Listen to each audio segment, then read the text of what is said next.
On ne s'alimente pas à Gaza aujourd'hui, il n'y a rien.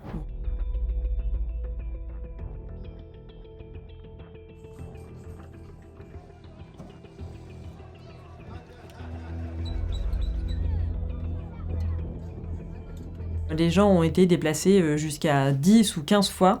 Ils vivent dans des abris de fortune, encore plus aujourd'hui. Donc le bâti est extrêmement détruit à Gaza. On estime que plus de 80% du bâti a été détruit. Ils doivent vivre dans quelques mètres carrés avec toute leur famille.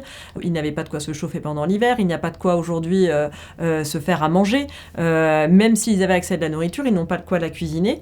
Et il s'agit de faire la queue tout le temps. Il fallait faire la queue quand on devait aller à la distribution de nourriture, mais il faut faire la queue pour attendre pour avoir de l'eau. Il faut essayer de trouver un peu de bois pour essayer de faire chauffer de l'eau.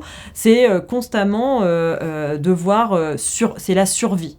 Il ne reste rien d'autre et c'est vraiment des conditions terribles. Mes collègues, par exemple, quand ils viennent travailler, c'est toujours la peur au ventre de rentrer à la maison et de ne pas retrouver sa famille, que eux aient été tués dans un bombardement. C'est hélas ce qui est arrivé à nombre de nos collègues et à de très nombreuses personnes aujourd'hui dans la bande de Gaza. Le nombre de morts officiels est de 54 000, mais on estime qu'il y a sûrement encore beaucoup de gens sur les décombres, et on ne parle pas aussi de tous les morts induits par l'absence de soins et de soins essentiels. Des gens qui seront morts de maladies que l'on peut prévenir et qui sont très très faciles à prévenir et qui n'existaient pas avant à Gaza.